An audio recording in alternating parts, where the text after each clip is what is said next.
What up? What up? What up? It's your boy Cauveé, Inspiration Engineer. You already know what it is. Back with another episode of Success Leaves Clues, where we bring you coaches, speakers, authors, mentors, advisors, investors, people that can sow into you wisdom into your personal life and your professional life. And I am so pumped and jazzed about my guest that is coming on today.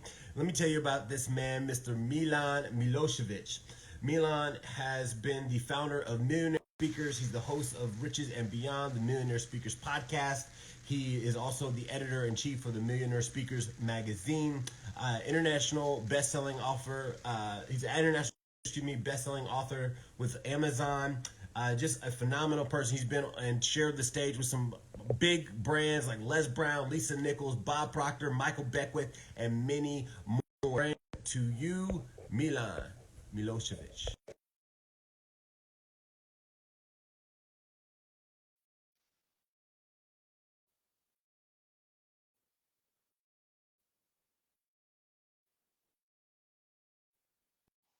The champion is in the building. Let's go. How you doing, brother? How's it going? What was that? How's it going? I said, brother, I'm just. Man, it's been, bro, the energy. I've been so pumped looking forward to this interview because, there's a lot of people that I speak to that are speaking, that have been speaking for years. And when you start talking to them about high ticket, positioning themselves as a high ticket speaker, they're like, that's not possible. I don't see that as a possibility. So now I get to sit on this interview because I know you're going to just be dropping so much wisdom. But I want to start first, Milan, and get a little bit of your story, like where you began your journey and how you've evolved into this very influential brand that you are today.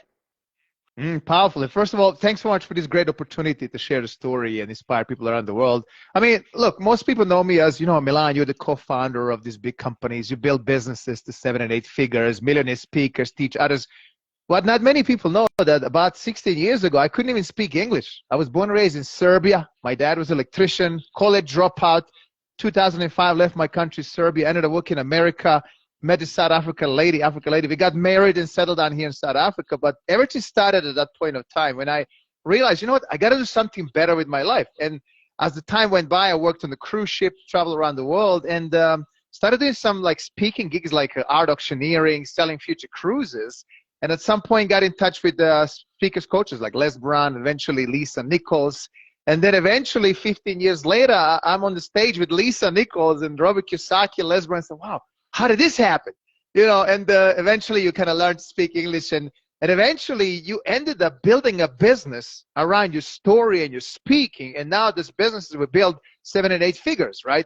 And Sure. People ask, Milan, how did you do it? Is it just about, how do you end up being a high-paid speaker? And I say, you know what? That's the first thing you have to take out of your head. It's not about just speaking on your stage. It's about what else can I build around that story and speaking while I'm on that stage, right? So we build different businesses, right? So we're going to talk about that today as well. Absolutely. I love that, man. So when you first interacted with like the Les Browns of the world or whoever your first, highly paid speaker that you connected with, was it a strategy of yours that, hey, I'm going to reach out and connect with this person to figure out ways that we can cross collaborate, or was it more organic as far as it just happening? Like, was it the strategy, or just was it an organic opportunity for you? No, really was about, I want to become a good speaker. Who are the great speakers in the world that I admire? Les Brown was one of them, Tony Robbins, Lisa Nichols. So eventually I met Les Brown when he was in South Africa. I live here in Johannesburg, and I enrolled into his program, and that's how it all started. Okay, how do I become like you? Because I like how you speak, and I want to be kind of having that similar presence. And eventually that's how that journey started. Eventually it was a powerful ending at the end of the day, right? I love that. So then when you started, in that program, and now you're looking to build your portfolio of the events and the summits, like what was your tactic and your strategy to start building that momentum, and so that people knew, Milan Milosevic as a speaker and who you were? So really it was about, what do I need to do to become better, right? So this is how I do things, right? And we started doing some different webinars and seminars, live events. I mean, to date, I've done more than 1,000 live events. We started promoting products that we were having at that point of time. It was a property educational program. And eventually, can I become better? It's always about that mindset. Okay, I want to become better. Let's find some different technical skills. I want to speak like Les Brown. He's got more influential. How do I share my story, right? And eventually you kind of start learning the way he thinks behind sharing his story. And that's how you grow. And then at some point you just find yourself. You put your story into that. You can never be like Les Brown or Lisa Nichols, but you can be you. And that's what matters. You be unique because you have your own unique story. Let's share that story with a twist, right? So how would you, I saw one of your posts that you posted not too long ago about Airbnb and properties, right? So give us just a cliff note example of how you would tie your story into positioning a product like Airbnb rentals or owning property. Right. So all the businesses we built to 7 and 8 figures, right? They're always a story. People know who's behind it. Yes. People know where's the people coming. It's not just about here's the product service. What's the story behind it? So people say, oh, who's this guy Milan? Oh, you're coming from here. This is how you started. So when I know a little bit about myself, then whatever I offer becomes a natural progression. Like, oh, I have something of a value. You know who I am. And now this is, let's see, is this going to help you? So if I'm talking about property, that's how I started, right? So look, this is who I am. I was nobody. I didn't even know how to go about it. I got myself a mentor and all the story goes. And now these are my students. So here's the lady from the townships. Now she invests in this strategy, Airbnb renter. And you guys want to hear about her story? For me, really is about becomes a natural way of selling things if you're offering product or service, right? Here's the lady first. Hear her story. Don't even matter what we offer. Just listen to her and see, do you connect with her? If you connect, perfect. If not, it's fine. Find someone that you're going to connect with. The story matters. You know, if I just say, oh, buy this product, this is what I'm going to do for you, great, but I don't know, can I trust you? I don't know anything about you. I want to know more about you. Where you coming from? You know, how do you spend your day? So people buy from people they like. As simple as that. We don't like being sold at, but I can say that you're selling something to me, but if I like you, I don't really mind. You know, we have something in common. And then eventually, okay, let's see, is this something that I might be part of it down the road, right? Yeah, I love that. I'm curious for someone, you know, we're so, I would say program with the rags to riches types of stories, right? Those are the most common. Somebody that had struggle and they overcame all these challenges and tribulations in order to get where they are.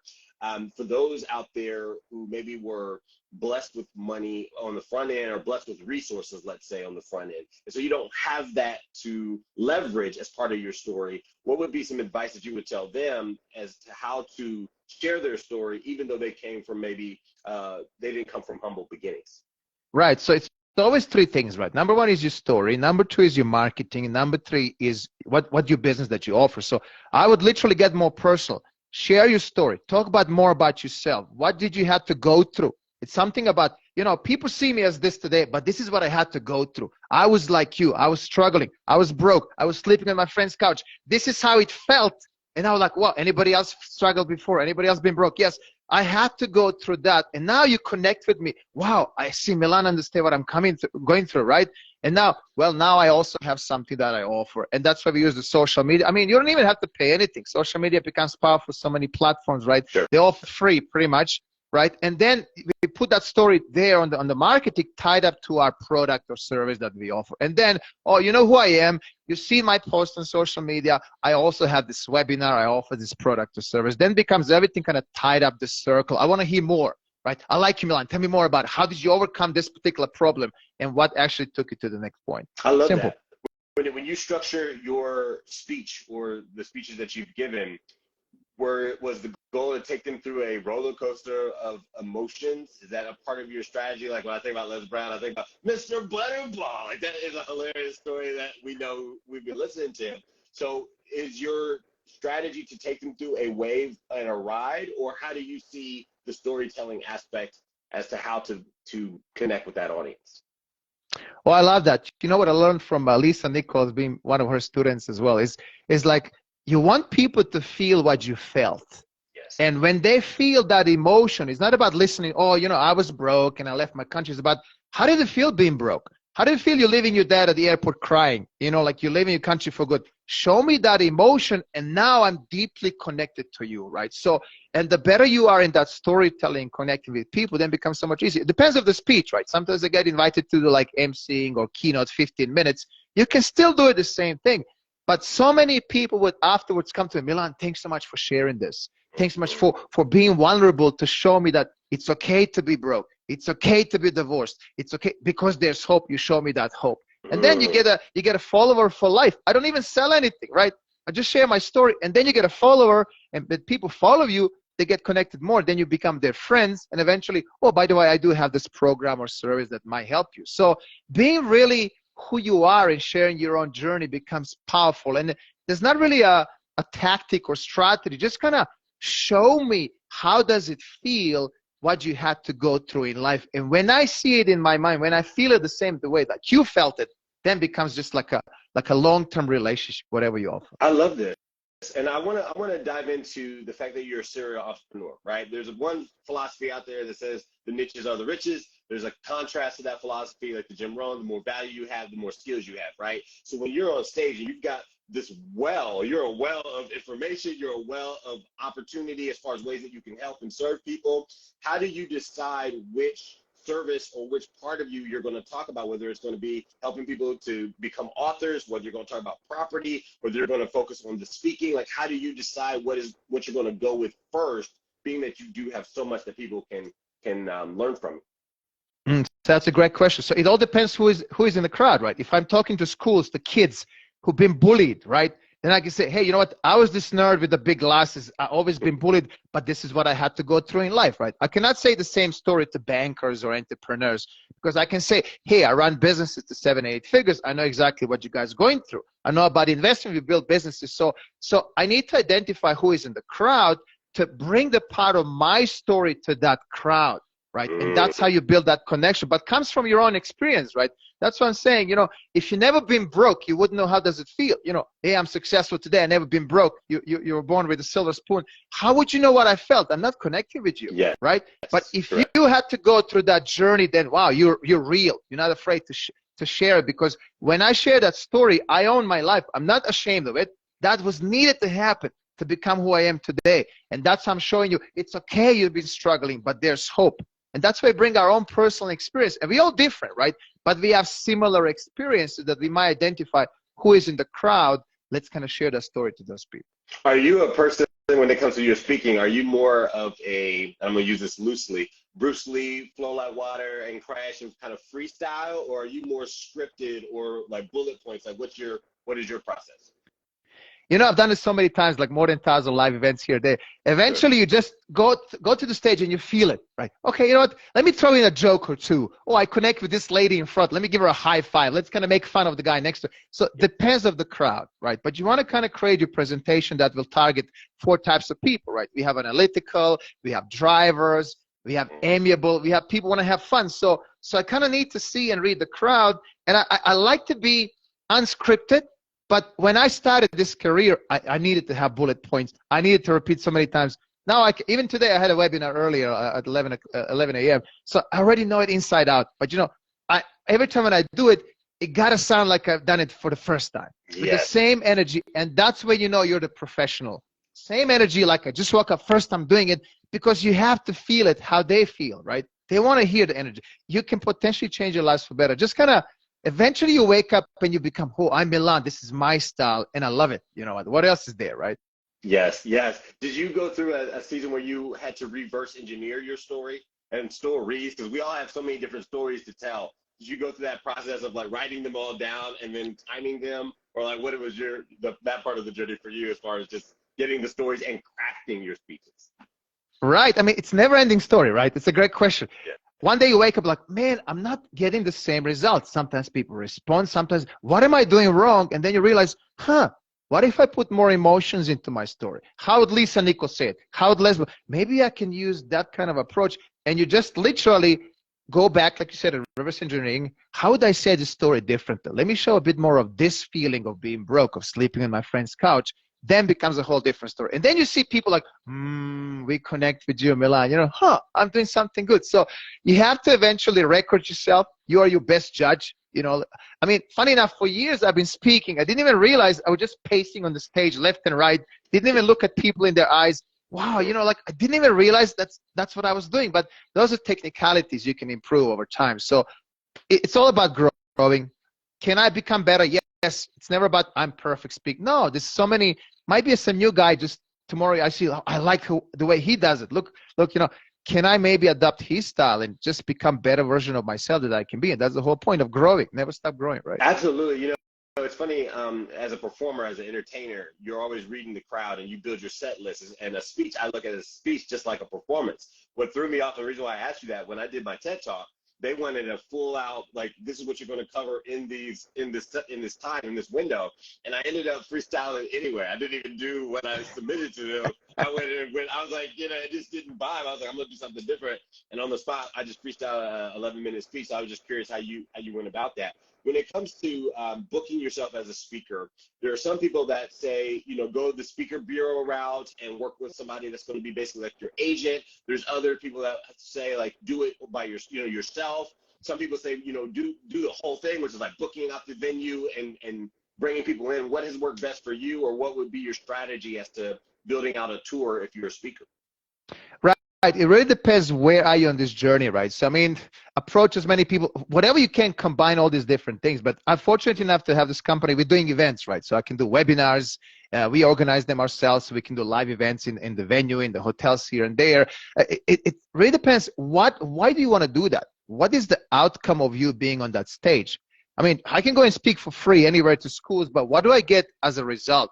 Yes, I can inspire kids, I can inspire entrepreneurs, but do I want to get paid? Am I there to promote my business suddenly by being on that stage? Then it doesn't really matter. You can really say, look, I'll do it for free. First 10, 20, 30 times just to get some exposure, but now I'm building my reel as a speaker. Now I can use that to put some leverage on it. And eventually, well, have you seen my reel? Like, I want to charge right now because you see it. So it's understanding that just being on the stage is not enough. But while I'm on the stage, I can potentially promote that business. I can potentially get some clients moving forward. I can connect with potential future organizers that can get me. One of my great friends, actually, great speaker, he said that, build a relationship with organizers. Wherever you go, just build a relationship. Bring your book along, right? That's the best business card. Yes. I wrote the book with Tony Robbins, endorsed my book, Cracking the Rich Code, Volume 7, right? So it was #1 on Amazon. So I always take my book. Yeah, there you go, endorsed by Tony Robbins. Let me know when you have your next conference. So building a relationship, reaching out to as many people, because now when somebody goes to my website, oh, wow, Milan, you have Millionaire Speakers, you have 40,000 followers, oh, you've been on the Amazon, that's what the leverage is. And most of the things I've done for free. But once you build yourself to the point, people see that value, it becomes a perceived value. We see you as Milan, as someone who built, we see the value, we're willing to pay for that. But how do you get to that point? You have to build it. So I always say to beginner speakers, right, go to as many places as you can. Bureaus might help you, right? Everywhere where you see there's a website, I think, I'm not sure what it is, but they have all the conferences in the world that's happening right now. Why not send you emails to all of them and say, look, this is what I'm specializing in. I would even do it for free just to get that exposure. And once you build it, eventually then you can start charging. It then becomes a journey, right? Yeah, I was curious, there's two primary ways that I've seen as far as compensation goes, right? And I want to gear this towards people that have been in the business, they've validated, they've got testimonials, they've got press, they've got a portfolio established. So they're at the place where they haven't built the speaking side of it, but they have a brand and they've got some assets available. So I've seen two primary ways, and there's probably other ways, but you have a speaker fee and this is what it is. You sell from stage and that is what it is. And then, sponsors and getting sponsors and doing it yourself and using that as the conversation. My curiosity is, for those that have been in this for a while and are now just adding a new stream of revenue, what would you recommend to them if they are looking primarily for the best way to monetize? It depends what they have, right? So if you're saying there's people, they have their businesses, they build themselves as a brand. And I get a lot of CEOs, entrepreneurs, they establish, and they say, Milan, I'm not heard. Nobody knows me.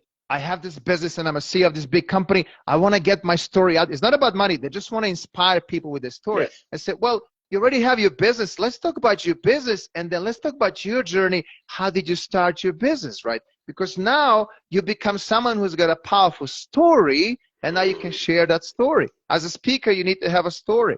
It's not just about, I'll teach you how to build a business 7-8 figures. Here's my story. How did I end up building that business from nothing to something? That's why I have these different speakers topics, right? How to flip your life, because I started with flipping properties here and then eventually get to that point. So whatever, it's very important to know, what do you really want to do while you're on that stage? Do you want to sell something from that stage? Do you just want to be that known as a keynote speaker with a powerful story? Do you want to invite someone into your business funnel? What do you really want? how much you want to make, how many stages, right? So that's the thing. I want to dive in because there's a lot of people that I know that are going to see this interview, and I've had these conversations with them, right? And the one thing that they feel is kind of like people who are not as comfortable selling from their platform, right? It's the same concept. It's like, well, I feel I'm worth, 2,500 or 5,000 or, 12,000 or whatever they feel that they're worth. They don't want to they feel like if they sell from stage, they're diluting their message. And that's the person that I want to speak to as far as what you would advise or encourage them for someone who feels like if they're selling from the stage, they're taking away from the audience. What would be the best strategy so that they feel comfortable? How would you tell them to go about it? Same thing or do something a little bit different? Right. So there's a way of being like a hardcore salesman. Here's my story. I also have something to offer. Let me share what this really is. Or here's my story. Just follow me on social media. Then you don't feel like you're feeling like you're selling, that you're just follow me on social media, right?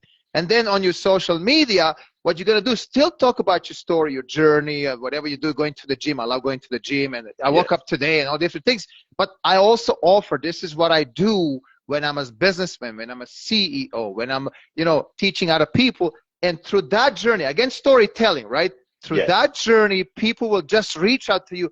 Oh, Milan, I see that you teach people, CEOs. I'm also a CEO. Can you teach me?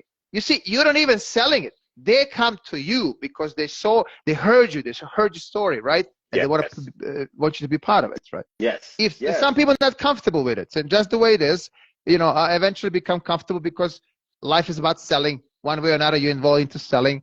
But it doesn't have to be, hey, I'm Milan, I'm Millionaire Speaker, just buy my product. It's about, no, connect with me first and see, am I the right fit?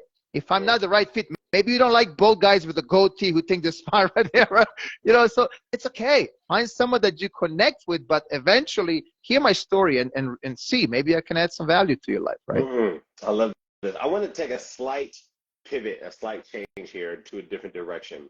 When it comes to serial entrepreneurship, and you've got a lot of different businesses, those businesses I'm sure have a lot of different team members on them. You've got to allocate your time with your habits and your personal routines and all these different things. What are some ways that you handle time management and just keep your calendar full, productive, things of that nature? How do you stay most productive and efficient? I learned to stick to the schedule. If you don't stick to the schedule, if you try to do things when you feel, it's just not going to work. Simple. I mean, I pick up my kids in the morning, drop them off at school. I pick them up later on. Those times are valuable for me. In the meantime, I go to the office. I'm doing some events here and there. If you don't stick to the schedule, it becomes very difficult, especially if you have multiple businesses. But it's very important to know, who do I need to have to kind of help me at this pain, right? I need to have experts. I need to have someone, if there's something that someone else can do instead of me, let me hire that person. I mean, I'm running several businesses, several brands, right? I cannot just be on top of everything. And it just, you get burned out. One day you wake up and this weekend I'm all alone. My ex-wife took the kids. I'm going to focus on different things because now I need my time to focus. I just don't have time to do it during the week. But time management is very important, right? The moment you feel that you're overwhelmed, maybe it's time to restructure something there, to get some people to assist you with that. Because running one business is one thing. Running 2, 3, 4, 5, that's a whole different game. And then, especially when you're involved with it, you won't have time for anything. And then one day you wake up, hey man, years went by, I haven't done what I ever wanted to do, so how do I change that? So understanding, who do I need to have in order to help me so I can manage to do everything I always wanted, right? Got an interesting question for you. It just came to me. With serial entrepreneurship, that's a talent in itself. And some people will say the verbiage like, this is my superpower. And I put that in air quotes for those that are listening versus watching our broadcast. What would you say that is Milan's superpower, something that you do that makes you incredibly unique from other serial entrepreneurs and speakers out there? I think my superpower really is creativity. I get creative often. And when we're running a business, when we're growing a business, and having all these experiences, working with different people, experts overseas, right? All that experience brought me to the point that I have something to say. And my experience matters, right? So when we're building a business, okay, Milan, how would you go about marketing this brand? Who do we need to have? How do we become different than what's on the market? Because it's all about, it's not about inventing hot water. It's about what's on the market. How can we make it better? Let's pick this program and add more value. Who do we need to have, right? Because based on what I experienced being part of different programs in the past, I kind of have an idea and I can bring it to the team.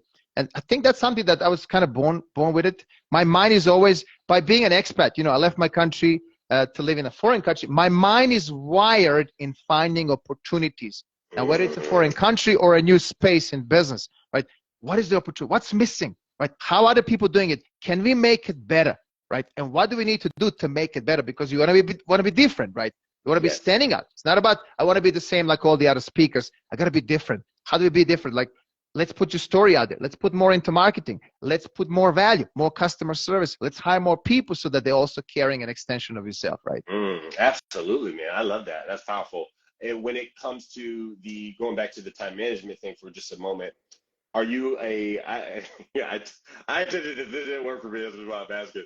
Putting everything on my calendar in 15-minute increments. Does that how you function, where everything is time specific like that, or do you allow for a little bit more fluidity and flexibility within your schedule? There's some things that are non-negotiable, like time with the family. Sunday is a family day, but meetings, they had to be on time and they had to finish on time schedule. It just the moment you postpone one meeting, then you push everything inside. Correct. And it just doesn't work. I learned that in the business, and people eventually start understanding that about you, so they start respecting that as well. Yeah. Simple. And it becomes difficult when you're dealing with people who just don't have that. Let's have a meeting now. I cannot have a meeting now. I already have something scheduled. Then becomes a challenge. Then you kind of have to postpone. So for me, it works great, especially if you have a lot of things to do. If you have different meetings during the day, like Zoom calls or something like that, you teach your clients and students, you have to have that time management in place and plan accordingly. I mean, even when we had this meeting set up, immediately put in the calendar, I don't want to miss out, because if I miss it, I just got to be there on time and plan accordingly ahead of time to prepare everything so that there's no hiccups. Facts. And one other question, then we're going to jump into what you're gracious to give the audience. I'm excited to share about that. You mentioned with Tony Robbins endorsing your book, and I don't want to speak to that specifically. That's private between you and Tony. But as far as the marketplace as a whole, when it comes to getting celebrities or high influencers and what you've seen in the market, is that usually a pay-to-play opportunity? Is that more so like if you're one of their students that comes with some of the programming or the packaging? Like what is industry standard when it comes to getting high-level influencers to endorse your book, where you may or may not have that relationship yet? Right, that's a great question. It's always the same question. What's in it for me? Influencer will ask you, okay, what do I get if I promote you? Right, so there's a lot of different ways that you can go about it. You can obviously pay them for that. Hey, if you promote me, I pay you something. Or what if I enroll someone through your platform? How about we share something through my platform? So if I have a high price point of my coaching programs, how about you get a percentage? And that percentage most of the time is way higher than if I pay you to just promote in one post. So it's negotiation, right? So there was a story with Tony Robbins. I happen to know a guy who knows a guy and who knows Tony, and all of a sudden they have this funnel. Hey, you can also become part of it, and there's a price. So let's see how much is the price, but what are you getting at the end, right? You get an opportunity to say that your book is endorsed by Tony Robbins, that you've been #1 on the Amazon. It was worth of paying for that, right? Because I don't know Tony personally, but he had that kind of a model, right? So it's all about what can you do to build yourself, so that one day somebody say, Milan, I know you, I know your program, I know how many students you guys have. You have 50,000 students. Milan, I want to promote you even for free because you have so many students. I know if some of them would enroll, that I might get something out of it. So building these relationships, really talking to people like investors. Investors want to ask you, what's in it for me? What do I get, right? So if I do this, I mean, there's price to everything, but also could be an exchange value, right? I mean, you're promoting me now, I'm promoting you to my massive database. That's what's all this about. I don't mind doing it because we're in alignment. So like if you get some people listening to you, your podcast is growing, I might get some people following me as well. It's all about being in alignment with that person who's on the other side. That's so powerful. Guys, gals, Milan has been very gracious to give you the 11 reasons why public speakers fail. That will be linked up in the show notes, as well as millionairespeakers.com. and access where you can connect with Milan. Milan, is there anything that we didn't discuss with our last minute within the context of our conversation that you want to share with our audience some more wisdom? I always like to say, and thanks so much again for the opportunity, I always like to say great speakers were not born, they were made. And anybody can become a great speaker. Anybody. I couldn't even speak English. College dropout. Didn't know anything. Didn't even want to be I'm introvert by nature. But when I'm on the stage, I'm that beast. Like, this is my playground. I have this message. I have the story. I need to change lives. It's become stronger than you. Anybody can do that. If you need any help with that, reach out to me on social media, on the website. Feel free to book a call. It's completely free. There's no selling. I don't like to sell anything. I'm just going to show you how far you can go with what you have already. And I'm sure that you have a powerful story. Happy to give you my free book, 11 Reasons Why People Fail in being speakers, in public speaking, because people always make these mistakes. And just learn it. It's completely free. Use it. Make the best out of it. There it is. Well, guys, gals, thank you so much for being here on the live. Thank you for those that are watching the replay. Let us know what your biggest takeaway was from today's session with Milan, because there was some power bombs dropped. I don't know how many times Milan I was just snapping, but I was snapping because it was just going in. So with that said, we love you. We appreciate you. Keep being great. And as you already know, success always leaves clues. We love you. We're out of here. Until the next time, boof.